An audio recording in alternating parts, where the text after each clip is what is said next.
હવે વાત કરીશું બીજા મુદ્દાની, જેમાં આજે બુધવાર છે. કોઈ પરિવાર ઘરે જતો હતો તો કોઈ જીવનની રોજીરોટી કમાવવા માટે કામે જઈ રહ્યો હતો. ન ભૂતો ન ભવિષ્ય વિચાર્યું પણ નહીં હોય આણંદ વડોદરા વચ્ચે આવેલા ભ્રષ્ટાચારના બ્રિજના ટુકડા થશે અને જિંદગી રામના ચોપડે લખાઈ જશે. 10 થી વધુ લોકોના મોત થયા. આ તો માત્ર એક બ્રિજ હતું અને મંતવ્ય ન્યૂઝે રિયાલિટી ચેક કર્યું. રાજ્યના અનેક બ્રિજ બિસ્માર હાલતમાં જોવા મળ્યા.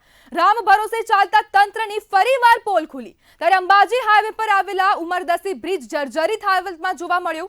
જ્યારે પાલવાસણાથી હિંમતનગર જતો હાઈવે પરનો બ્રોડગેજ રેલવે લાઇન પરનો બ્રિજ ક્ષતિગ્રસ્ત જોવા મળ્યો. પાટણ રાધનપુર મહેસાણાને જોડતા બ્રિજને થીગડા મરાયા છે. જ્યારે જામનગરમાં અનેક પુલ જર્જરિત હાલતમાં જોવા મળ્યા. જ્યારે ધરમપુરના કરંજવેરી ગામ પાસે માન નદી પરનો બ્રિજ જર્જરિત હાલતમાં છે. ત્યારે તંત્ર માત્ર જાહેરનામા બહાર પાડશે કે કંઈક કામ કરશે. દરેક બ્રિજની હાલત જર્જરિત છે અને આ તિરાડ, થીગડા, લોખંડના સળિયા બહાર આવવા એ માત્ર ભ્રષ્ટ તંત્રની નિશાની છે. જ્યારે પાલવાસણાથી હિંમતનગર જતો બ્રિજ ક્ષતિગ્રસ્ત જોવા મળી રહ્યો છે અને મંતવ્ય ન્યૂઝ દ્વારા આવા અનેક પ્રકારના બ્રિજોનું રિયાલિટી ચેક કરવામાં આવ્યું તો ક્યાંક તિરાડ જોવા મળી રહી છે, ક્યાંક તંત્ર દ્વારા થીગડા મારવામાં આવી રહ્યા છે. ત્યારે તો ક્યાંક ને ક્યાંક હવે જે લોખંડના સળિયા છે તે બ્રિજની બહાર દેખાતા જોવા મળી રહ્યા છે. જ્યારે જો બીજી દુર્ઘટના સર્જાય તો જવાબદાર કોણ હશે તેવો પણ આ પ્રશ્ન સીધો તંત્રને છે. અને તંત્ર ક્યારે જાગશે અને ક્યારે આવા પ્રકારના જેટલા પણ બ્રિજ છે તેની સામે હવે કોઈ પણ પ્રકારની જે તેની હાલત છે તેને સુધારવાનો પ્રયત્ન કરશે. જ્યારે તંત્રના પાપે નિર્દોષોના જીવ ગયા છે અને 10 થી વધુ લોકોના મોત થયા છે. ત્યારે ભ્રષ્ટ અધિકારીઓ સામે પગલાં ક્યારે લેવામાં આવશે? તંત્ર કોઈ પણ અધિકારીઓ સામે પગલાં લેતું નથી અને અનેક વાર આવી ઘટનાઓ બનતી હોય છે. ક્યાંક રાજકોટ હોય તો ક્યાંક વડોદરા કાં તો સુરતના ગમે તે જગ્યા લઈ લો, ત્યાં અનેક વાર આવી ઘટનાઓ બનતી હોય છે. આપણી સાથે સંવાદદાતા કિંજલ બોરીસા લાઈવ જોડાઈ ગયા છે. જે કિંજલ, જે પ્રમાણે આજે જે દુર્ઘટના સર્જાઈ તે બાદ મંતવ્ય ન્યૂઝ દ્વારા રિયાલિટી ચેક કરતા આ ભ્રષ્ટ તંત્રની પોલ ખુલી, શું કહેશો?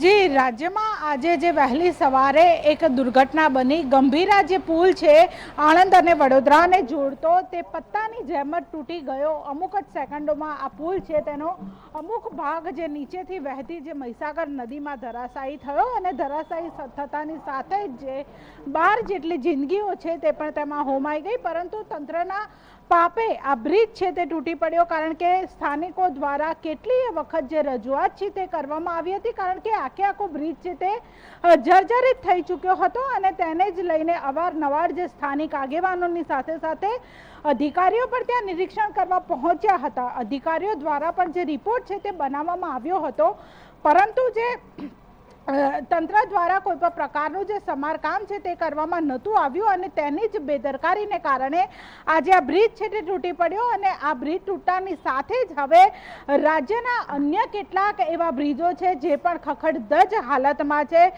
રાજ્યના જે 50% કરતાં વધારે જે બ્રિજો એવા છે કે જ્યાં સમારકામની જરૂર છે, જ્યાં જે સળિયા છે તે દેખાઈ રહ્યા છે અને રોજના હજારો લોકો જે ત્યાંથી પસાર થઈ રહ્યા છે. એટલે કે હજુ પણ એવા કેટલાય બ્રિજો ઊભા છે અને ત્યાંથી વાહન ચાલકો છે તે મોતના ઓથાર હેઠળ પસાર થવા માટે મજબૂર બને છે. કારણ કે અધિકારીઓ દ્વારા માત્ર રિપોર્ટ બનાવી દેવામાં આવે છે અને રિપોર્ટ બનાવીને તેઓ સંતોષ માની લે છે અને ત્યારબાદ જો કામગીરી કરવામાં આવે તો કામગીરીના નામે માત્ર થીગડા પૂરવામાં આવે છે. પેચવર્કનું જે કામગીરી હોય છે તે કરીને અધિકારીઓ હોય છે તે સંતોષ માની લેતા હોય છે, પરંતુ બ્રિજની જે કામગીરી હોય છે, બ્રિજનું જે સમારકામ હોય છે, તેનું જે મેન્ટેનન્સ સમયસર કરવાનું હોય છે તે કોઈ પણ જાતની જે કામગીરી છે તે કરવામાં નથી આવતી અને તેના જ લીધે રાજ્યમાં અનેક આવી જે દુર્ઘટના છે તે તંત્રના વાંકે બને છે અને ભોગવવાનો વારો ગુજરાતની પ્રજાને આવે છે. ત્યારે આ વખતે પણ જે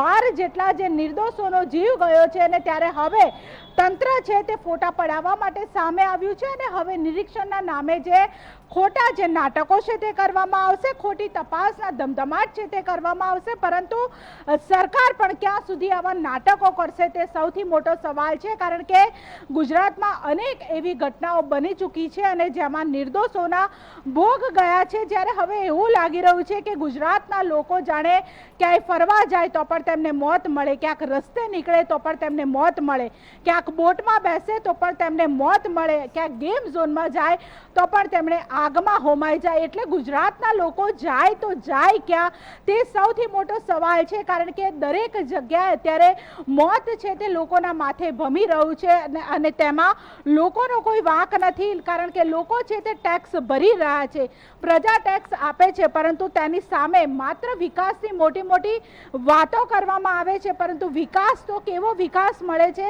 મોતનો વિકાસ. અને તે દરેક જગ્યા ઉપર લોકોને મળી રહ્યો છે. ત્યારે હવે તંત્ર છે તે માત્ર કામગીરી કરવા માટે ત્યાં પહોંચી છે, નિરીક્ષણ કરવા માટે પહોંચ્યું છે, પરંતુ હવે આ બ્રિજ તો જે તૂટી પડ્યો છે, પરંતુ હજુ પણ રાજ્યના એવા કેટલાય બ્રિજો છે જ્યાં આજે મંતવ્ય ન્યૂઝ દ્વારા રિયાલિટી ચેક કરવામાં આવ્યું અને રિયાલિટી ચેકમાં ખૂબ જ જે વરવા દ્રશ્યો છે તે સામે આવ્યા. કારણ કે બ્રિજના આખા સળિયા છે તે દેખાઈ રહ્યા હતા. ત્યારે હવે ત્યાં તંત્ર છે તે કામગીરી ક્યારે કરશે તે હજુ એક સવાલ છે. જી કિંજલ, સમગ્ર માહિતી બદલ આપનો આભાર. ત્યારે હવે આજે અનેક પ્રકારના જે જર્જરિત બ્રિજ છે તેની સામે તંત્ર હવે ક્યારે તેનું સમારકામ કરશે, કાં તો ક્યારે તે બ્રિજ તોડી પાડીને નવો બ્રિજ બનાવશે. ત્યારે બનાસ નદીના પુલ પર તંત્ર દ્વારા થીગડા મારવામાં આવ્યા છે અને થીગડા મારવાથી મોટી દુર્ઘટનાઓ ટળી શકે છે.